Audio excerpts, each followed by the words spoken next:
Boa tarde a todos e todas. Hoje estamos recebendo o professor José Otávio Aguiar.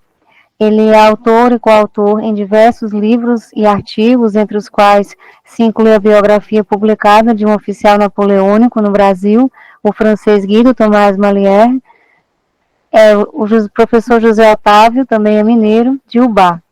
Possui graduação em História pela PUC de Minas, doutorado em História e Culturas Políticas pela Universidade Federal de Minas Gerais, realizou pesquisa de pós-doutoramento no programa de pós em História da Universidade Federal de Pernambuco entre 2009 e 2010, estudando a obra botânica do naturalista paraibano Manuel Arruda Câmara.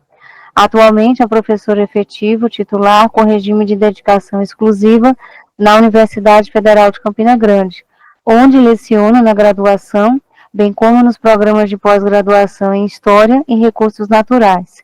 Acumula experiência de pesquisa e publicação nas áreas de História Ambiental, História da Biologia, Etnobiologia, História Indígena, História do Brasil Império, História do Brasil Colônia, História do Brasil Contemporâneo e História das Recepções Culturais Religiosas e Marciais japonesas e chinesas no Brasil. A palavra está com o senhor, professor. Boa tarde.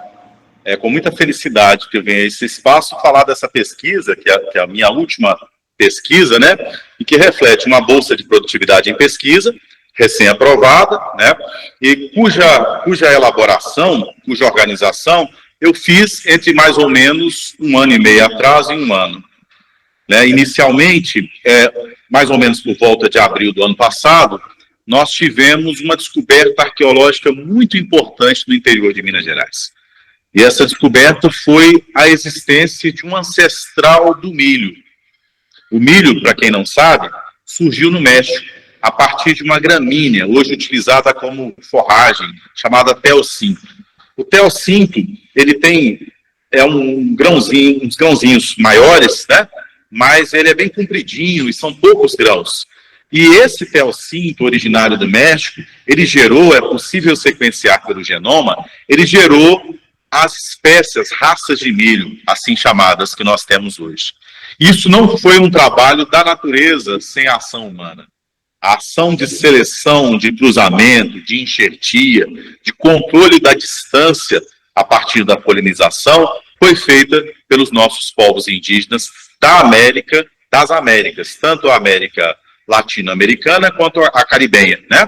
Que nós temos aí a holandesa, a francesa, a portuguesa, né? A de língua espanhola. Então, a partir do México, essa difusão se fez. A descoberta, a novidade lá no parque, em Minas Gerais, o Parque das Cavernas do Peruaçu, é porque é um ancestral do milho que mostra essa escalada, né, de cruzamento, uma escalada intencional, né, a partir da experimentação indígena, com 1.600 anos de idade.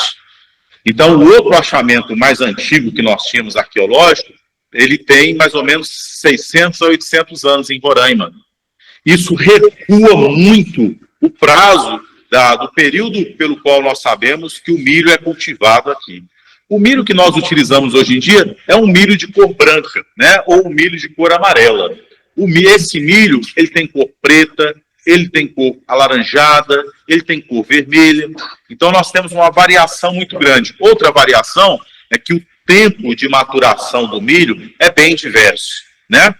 Esse milho híbrido moderno, frequentemente transgênico, ele é muito rápido e ele vai perdendo, com muita frequência, propriedades nutricionais. Mas não é só isso, né? Todo monocultivo fragiliza demais aquela cultura.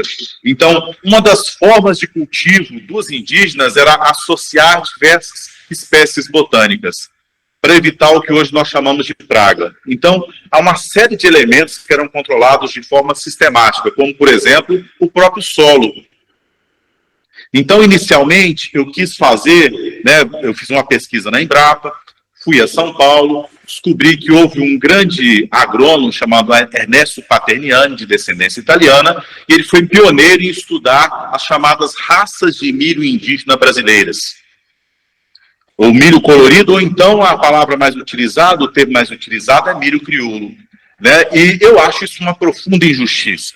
Já, né, que esse milho, ele é a soma de milênios e milênios de experimentação num dado solo, e que se essa experimentação se deu de geração a geração, a gente deve chamar o milho pelo nome da cultura que desenvolveu aquela raça de milho, aquele milho chamado crioulo, né? E aí, eu fiz algumas viagens pelo Brasil, né?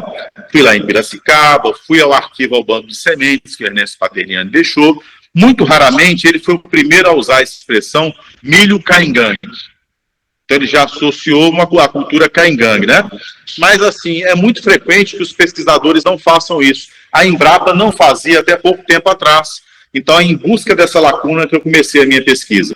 Eu queria estudar o milho, mas eu queria também estudar os seus cultivadores, né? E aí, o caminho da pesquisa é um caminho que se faz ao caminhar. Eu não imaginava que seria assim. Primeiro que montaram um livro com um mapa do milho no Brasil, que ainda não tinha sido feito, era um esforço hercúleo, porque eu descobri que havia, né, é uma coisa que a gente tem que pensar com muita frequência, que os povos indígenas eles são nossos contemporâneos, né? E eles continuam cultivando essas espécies. Em algumas culturas isso vem se perdendo, mas o fato é que, se nós formos aos antepassados, há culturas indígenas atuais que elas têm como elemento de ressurgimento da sua língua a procura dessas espécies de cultivo ancestrais, que hoje estão na mata, que às vezes estão no entorno da aldeia, ou às vezes se perderam quando a aldeia se transformou em fazenda. E o caminho a se fazer é o caminho da fazenda para a aldeia, do vaqueiro para o cultivador. Ora, de todas essas culturas indígenas que eu estudei, a que me despertou mais atenção foi a mais próxima. Por quê? Na medida em que eu tinha uma certa experiência de viagem pela América do Sul e Caribenha, por exemplo, ano passado, no ano de 2023, melhor dizendo, 2 anos atrás, eu fui mais ou menos por volta de agosto a Santa Marta, na Colômbia. Então tive a oportunidade de conhecer a Serra Nevada e os cultivares de milho crioulo de lá, né? Eu tinha ido ao Peru também e pesquisado o milho preto. E aí eu descobri aqui um milho bem diferente, né? Aqui no semiárido paraibano, se o Tawantinsuyo, o chamado Império Inca, ele tinha condições de abundância de água, ele tinha bastante solo fértil, ele também tem técnicas de cultivo. Por exemplo, o deserto do Atacama é uma região que exige certa técnica de cultivo pela carência de água, né? Aqui no semiárido paraibano e no semiárido brasileiro, no bioma de Caatinga, a Caatinga do idioma tupi, né? Que é a Mata Branca, você tem condições de escassez de água periódicas, mas você tem alguns meses do ano, nós estamos agora na época, a época do São João. O São João é muito indígena, porque a época de comemoração da colheita, aqui nós temos técnicas variadas desses indígenas. Tarariú, são os indígenas originários aqui do semiárido, nós temos o chucuru, o sucuru, nós temos os cariri, e segundo um amigo chamado Romério, que estuda justamente os funiô, existe um grupo funiô também descendente dos Tarariú. Um grande grupo que ocupava os chamados cariris velhos, né? Então, boa parte do Nordeste interior, essa região bastante desconhecida dos sudestinos, que inclui Campina Grande, Caruaru, mas especialmente os cariris, né? Os cariris da Caatinga, esse bioma exclusivamente brasileiro, ele não tinha sido estudado, e esses indígenas não recebiam atenção. Ora, comparando com as sociedades urbanas, como por exemplo, os astecas, a Confederação Asteca e as Chinampas, aquelas hortas flutuantes que eles faziam, né, com cultivares flutuantes, com junco, com terra em cima, amarrados para não poderem circular muito em volta de Metico e Tenochtitlan, aquilo tudo tinha sido muito estudado, como se ser sociedade urbana fosse algo superior a não ser. E justamente cultivar um semiárido, para mim, é um desafio muito maior. Exige uma genialidade, uma capacidade de observar a natureza muito maior. E foi nesse processo que eu me aproximei do chucuru. Na verdade, eles já estiveram hoje, onde é hoje Serra Branca, estão lá descendentes deles, né? O cariri paraibano, né? Mas, assim, modernamente, houve um esforço histórico de reconhecimento de etnia elaborado entre as cidades de Poção e Pesqueira, em Pernambuco. Num processo que vem de 30 a 40 anos para cá, e que já custou a esses tarariú, a esse chucuru, muito sofrimento, né? Assassinato de um cacique, o cacique Chicão, e o filho do cacique Chicão, o cacique Marquinhos, é hoje o prefeito da cidade de Pesqueira. Esse é um processo bem interessante que outros historiadores já tinham explorado, um processo que se dá justamente no pós-Constituição de 1988, né? E nessa abertura política que traz à baila dos debates uma série de líderes indígenas atuais.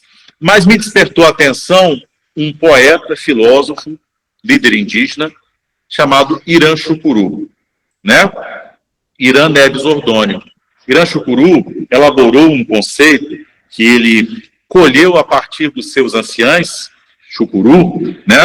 Chamado agricultura do encantamento, que é uma agricultura em sintonia com os encantados, os espíritos da natureza, os espíritos dos antepassados, que permeiam na cosmologia Chucuru tudo quanto é plantado e todas as outras presenças que convivem conosco, né? A partir dos seus rituais de colheita. Nós temos o IPG, em que a colheita é oferecida enquanto oferenda, né? E, no princípio, os espíritos dos ancestrais, os encantados, se comunicam e, então, muito frequentemente, eles dizem onde estão as sementes, as que devem ser cultivadas, né? E, nesse processo, tanto de consulta aos encantados, quanto de consulta aos anciães, a língua Chucuru vem reaparecendo, vem renascendo, né? Então, plantando a espécie ancestral, você planta também a etnicidade. Você faz com que a etnicidade volte a rebrotar. E assim, eu comecei agora a estudar o milho Chucuru, tem uma coisa de 1 ano, né? Mas eles têm uma fava também bem interessante. Não é que eu não vá estudar geneticamente a fava, mas no processo de organizar a pesquisa, eu prefiro estudar as tradições, as memórias dos anciães, né? As tradições de bem viver, que são as tradições de utilizar esses alimentos como também alimentos curativos, né? E eu não poderia fazer de forma diferente. No projeto que eu enviei ao CNPq, no projeto Universal, o nosso agrônomo é o Irã Chucuru. Para que esses que pesquisam, que eles pesquisem comigo, eles não sejam objeto de pesquisa, né? O pesquisador indígena é uma tarefa urgente. Nós envolvamos o pesquisador, né, para empoderá-los nesse saber essencial que eles têm, que tem muitos detalhes geniais de associação, de atenção ao solo, de atenção ao tempo de cultivo, de observação dos pássaros que plantam naturalmente, comendo e defecando, polinizando, né, os insetos, da associação entre animais e plantas, né, geralmente os animais são presos, para que possa se proteger as plantas, né? E um retorno à fauna original, que tem muito a ver com processos que faziam prescindir do uso de agrotóxicos ou agroquímicos, como as pessoas preferirem chamar. Então, essa associação é muito diferente da monocultura. Ela gera saúde, ela gera diversidade, né? Ela gera etnicidade, ela empodera esses saberes ancestrais. Então, nós temos lá na Serra do Urubá, desde a tarefa do grande cacife Chicão, mas também continuada pelo trabalho do Marquinhos, do Irã Chucuru, nós temos uma Casa das Sementes Mãe Zenilda, que é uma casa circular, né, de tijolos com um teto de palha, e lá você tem um depositário de sementes. Mais do que um banco de sementes, nós temos ali sábio Chucuru, que fazem, num calendário lunar periódico ao longo do ano, uma série de encontros em que eles trocam sementes. Olha que coisa rica, né? Nessa troca de sementes, eu os entrevisto. Porque aí você tem técnicas de curar, né? Como utilizar a planta para curar, como fazer o milho render mais. É um milho que ele tem muito mais palha, a espiga maior, o tempo de produção é maior, né? Mas, acima de tudo, ele é incluído numa cosmologia que inclui o membi, a flauta, que inclui o maracá, que inclui um toré muito específico e uma espiritualidade muito própria do Chucuru. Há um sincretismo com o catolicismo, mas muito do que havia de tradicional na agricultura Chucuru permanece nesses ritos, né? E isso tem mobilizado uma quantidade considerável da juventude dessas 25 aldeias, né? E são indígenas que são médicos, que são professores do IF, né, que são secretários das prefeituras locais, mas que também são agricultores, e alguns que habitavam bairros de pesqueira indígenas e retomaram para a terra nessa coragem, né? de voltar à agricultura tradicional, e que até as cercas de pedra, as formas de cultivo e de sociabilidade tradicionais são retomadas, num carinho muito grande dos mais velhos para com os mais novos, né? Com uma consideração muito grande pelos pajés, a cultura chucuru se desenvolveu nesse espaço sagrado que é a Serra do Ororubá. Se você circula a Caatinga em volta da Serra do Ororubá e entra na reserva, você tem ali uma visão de como a Caatinga era antes. Porque há, inclusive, espécies maiores, porque é uma caatinga de cultivo, né, o que mostra como os povos indígenas preservam a caatinga. Nas minhas andanças pelas universidades do semiárido, né, eu pude observar que diversas dessas plantas de utilização chucuru, cariri, né, nós temos ali em Pesqueira chucuru, lá em Palmeira dos Índios nós temos chucuru, cariri, e lá em Minas Gerais chucuru de novo.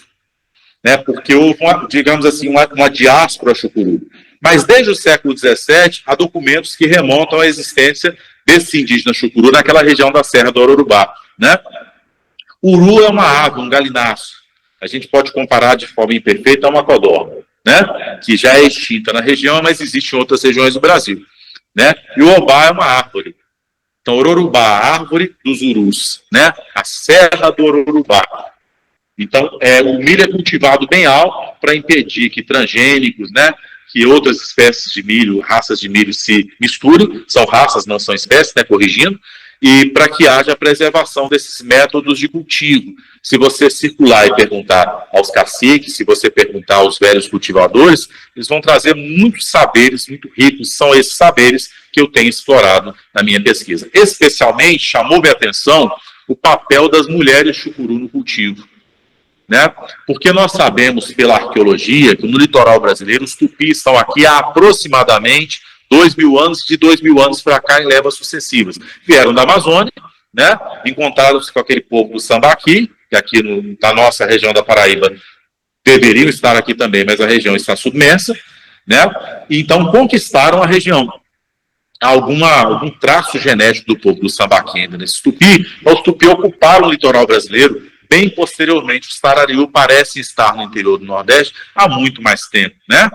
Então, os ancestrais deles foram responsáveis, provavelmente, pelas pinturas rupestres, a identidade genética considerável entre esses ancestrais, os cultivos deles, o que permanece na arqueologia, né? Seja em instrumentos de beneficiamento de milho, seja em coprólitos, que é, quem não sabe o que é o cocô fossilizado, né?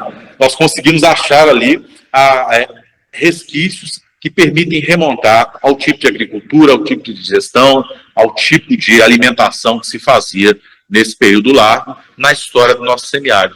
Para completar a minha vontade de fechar a pesquisa no semiárido e nos tarariú, que atualmente são chucuru, né, que tem me encantado cada vez mais, várias pesquisas, entre 2 anos e agora, especialmente no Instituto Semiárido, nos demonstraram que, não obstante a caatinga tenha sido o último bioma a ser destacado pela proteção da legislação brasileira, é um bioma campeão da renovação de carbono. Isso, inclusive, sobre os biomas de restinga. Então, essas duas descobertas, a descoberta da antiguidade do milho, né, a descoberta das raças de milho cultivadas no semiárido, né, e da capacidade, da importância do bioma de caatinga, tão desprezados. Nós fomos aqui na cidade de Campina Grande, no entorno, por exemplo, nós veremos diversos condomínios sendo construídos, nem sempre bem sucedidos, e eles desmatam a área de caatinga gigantesca, com muitas barrigudas, né? Eu estava falando da Federal lá de Alagoas, o HPV é uma infecção de impacto mundial. Calcula-se na Organização Mundial de Saúde que talvez 80% a 84% da população mundial seja infectada com HPV.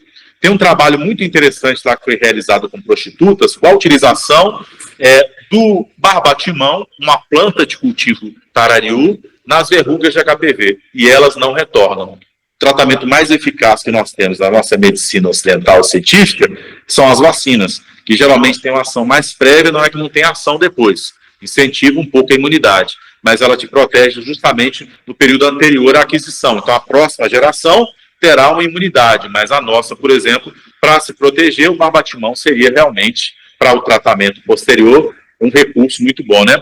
Outra planta interessante é a milona. Então, todo mundo que sofre de asma, geralmente tem que usar tanto antialérgicos, corticoides, né? Corticoides orais, sibutramol, né? E a milona é superior a todos esses outros tratamentos, de acordo com diversas pesquisas. Eu faço, então, uma pesquisa nas bases médicas, né? Naquelas pesquisas que tiveram uma rebuscagem, uma repescagem, se confirmaram, para pensar também a outra casa do lado da casa das sementes, que é a casa do bem viver, que é uma palavra que a gente usa para designar a medicina indígena, né? Eu citei esses dois exemplos aqui, mas nós temos diversas outras. Por exemplo, uma doença de pele muito comum é a psoríase, é uma doença autoimune, né?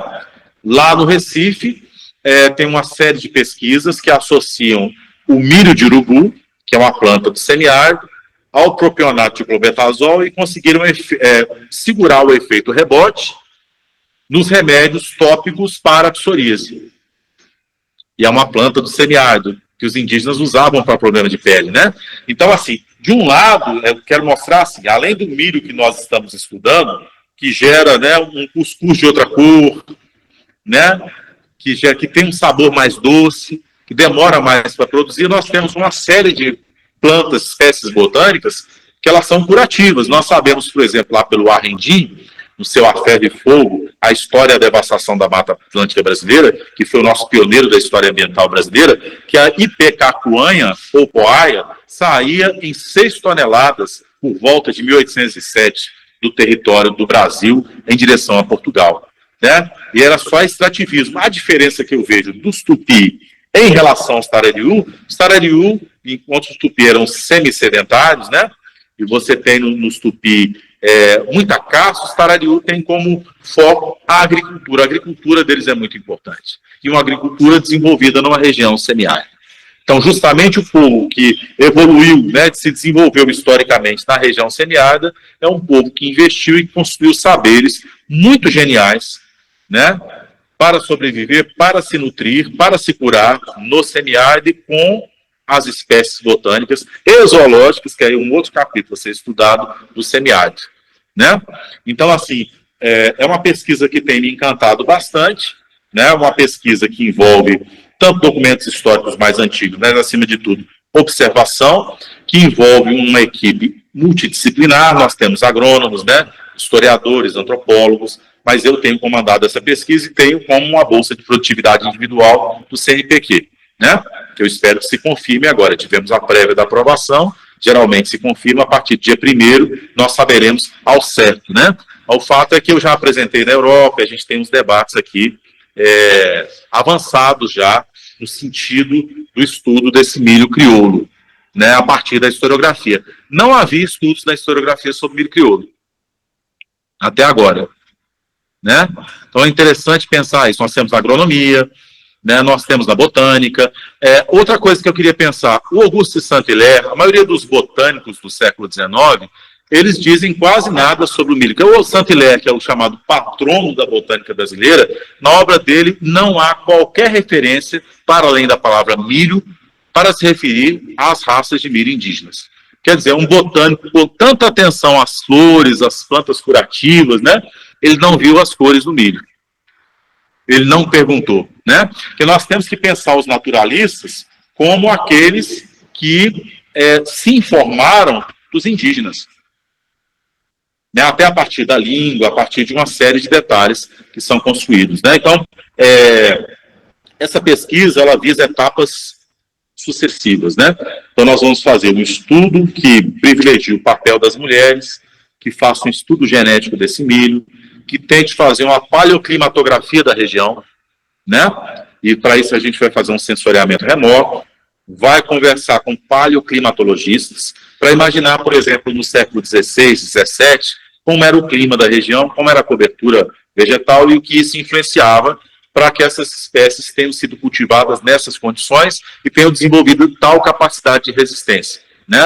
A outra pergunta é qual seria a utilidade, essa é uma palavra horrível, né? Mas assim, qual seria a atualidade, melhor dizendo, das espécies, das raças de milho crioulo para a nossa sociedade contemporânea, a sua nutritividade, a sua maior quantidade de fibras, seu potencial curativo. Por exemplo, o cabelo do milho vermelho é utilizado pelo chucuru para tratar doenças de rins,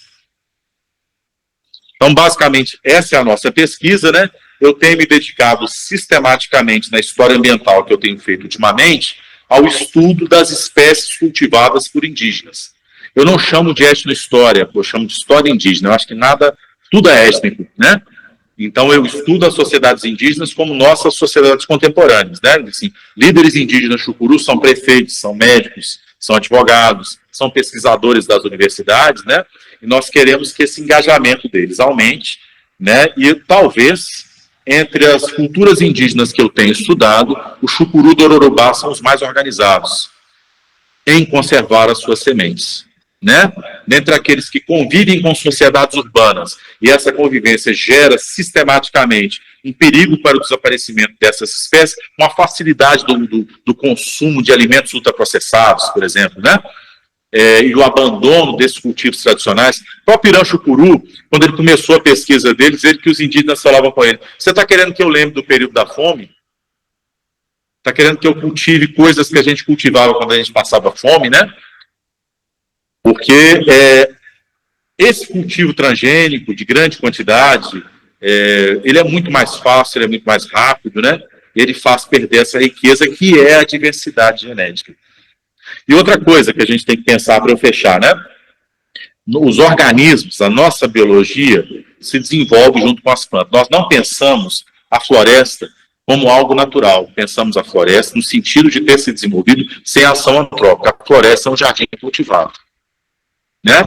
Então, a Caatinga é como ela é hoje em dia a partir de uma série de cultivos, de caminhos, de fronteiras, de trocas, de permutas, que configuraram a Caatinga como ela é hoje em dia, né? O cultivo chucuru não exclui a Caatinga. Nós temos um exemplo no Brasil, isso raramente é feito com milho. O cacau no sul da Bahia, ele preservou a floresta, porque o cultivo do cacau era mantido com a floresta, né? E o milho chucuru é mantido com a floresta.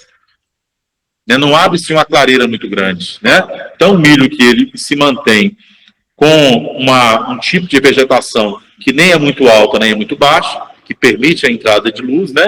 Que se beneficia da convivência com o xique-xique, com a macambira, né? Com o girimum, com as várias espécies de fava. As favas é que são encantadoras, né? Eu vi mais de 20 raças de fava, digamos assim, é como eles chamam, né?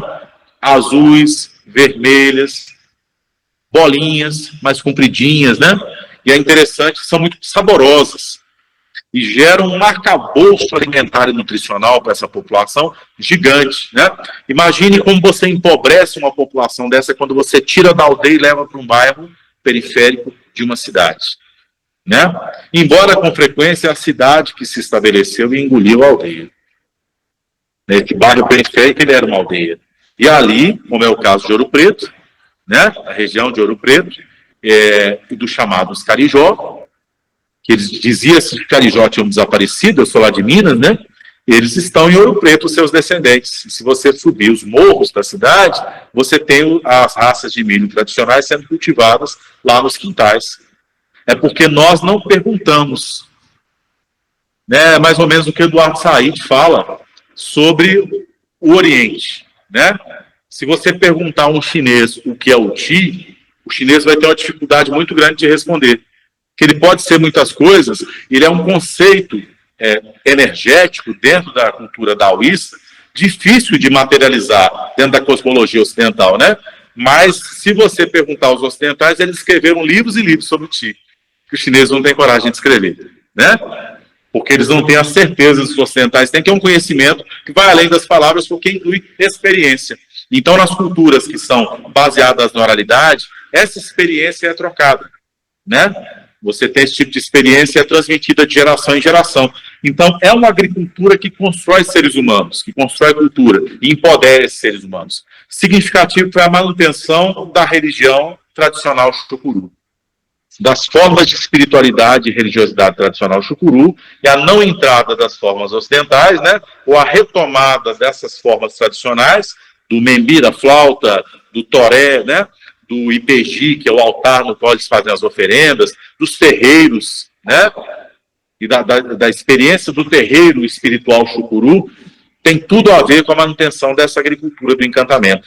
Eu não consigo, na minha pesquisa, separar essa cosmologia chucuru da forma como eles tratam a agricultura e da forma como eles tratam a terra. E tudo isso a 12 quilômetros do centro de Pesqueira. Com muita frequência, você pergunta a alguém em Pesqueira, ele nunca foi lá. Né? É como se houvesse uma clivagem.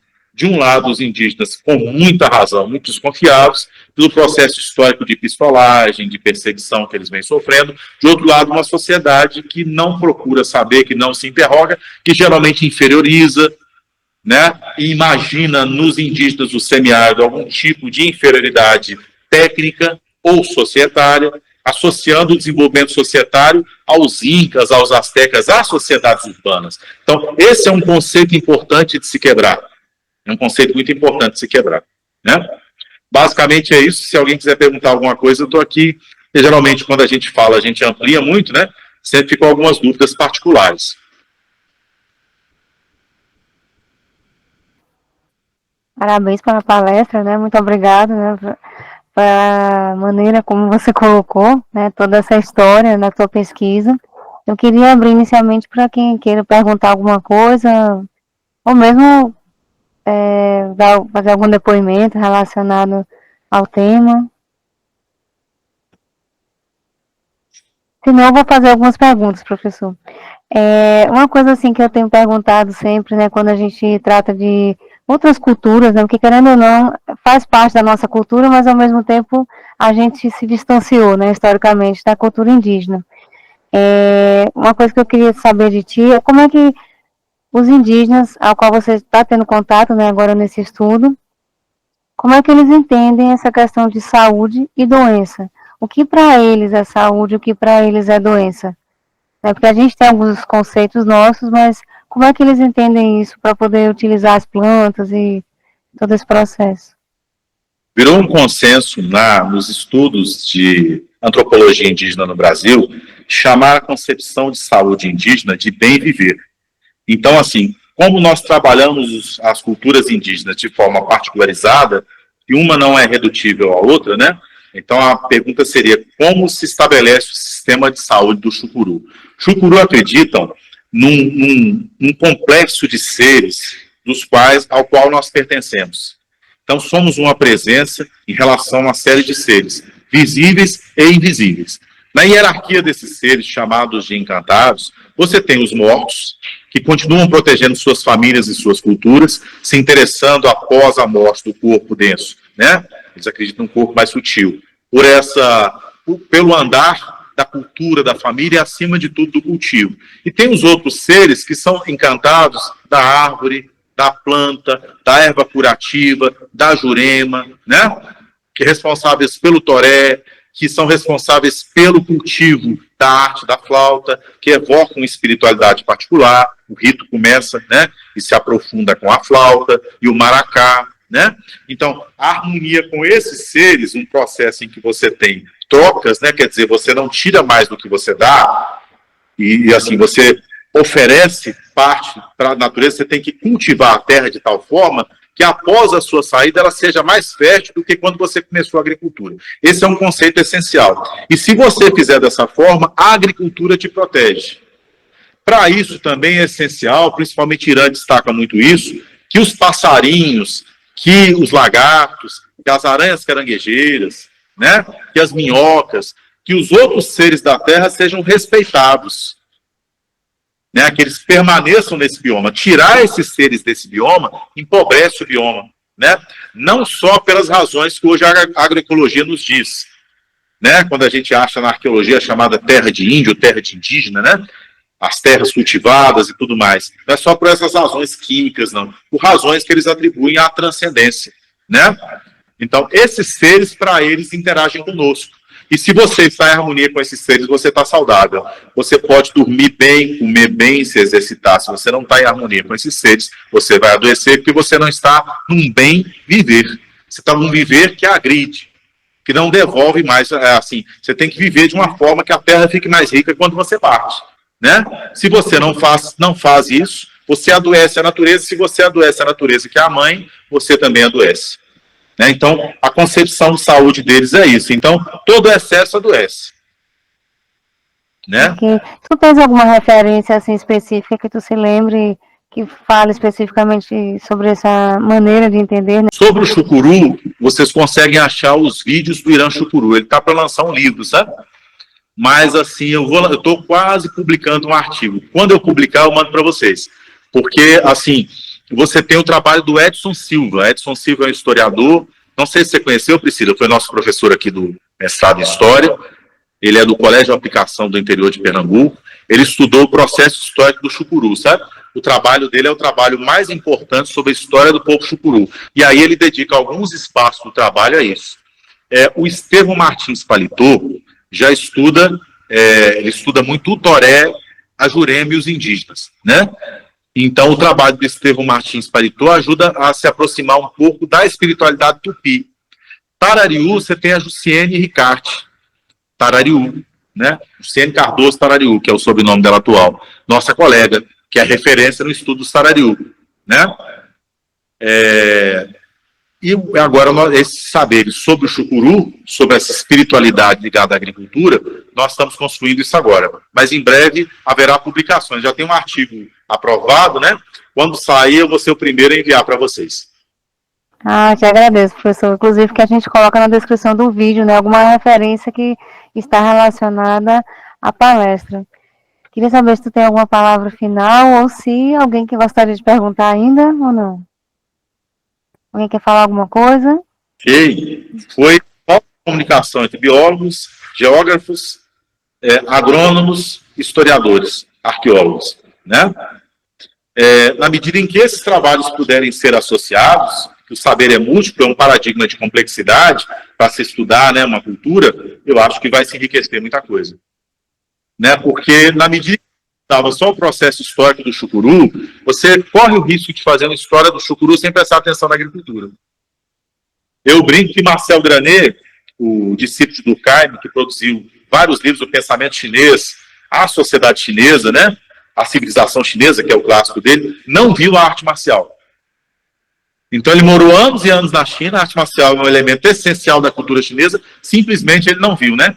Então tinha muito antropólogo que vai para a aldeia, que estuda, que convive com os processos políticos, preso ao processo político à moda ocidental, de quando aqueles indígenas entraram na política, né? Fala do marco temporal, discute processos históricos, assassinatos, pistolagem, mas não vai à agricultura. Ou então considera os fatores de espiritualidade indígena como menores, e como se eles não tivessem influência na própria agricultura que eles fazem, né?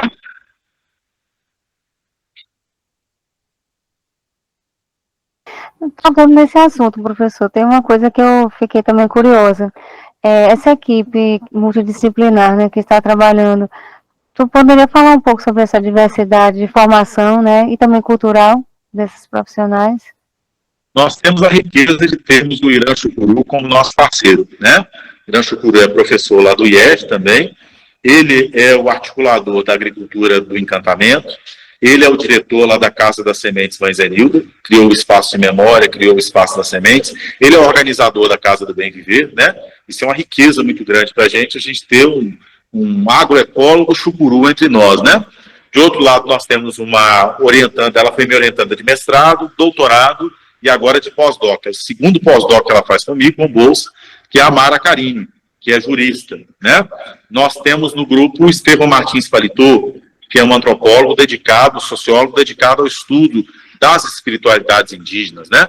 Então isso enriquece muito. Nós temos agora também, eu chamei para o grupo um amigo arqueólogo, o professor Demetrios, lá da UFPE, né? Que dedicado às sociedades do semiárido paraibano, ao estudo dos Tarariú. Nós temos a professora Jussiene Apolinário, Jussiene Cardoso Tarariú, né?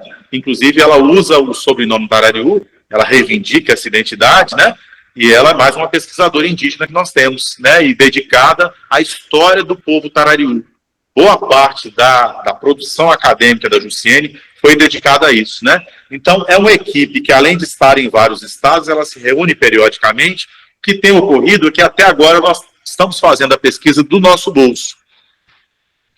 Né? Tanto as viagens, com o auxílio do programa de Engenharia e Gestão de Recursos Naturais, né, que tem nos financiado a viagem, reposto alguns gastos de gasolina, né? Mas nós vamos com carro próprio, nós entramos na mata, né?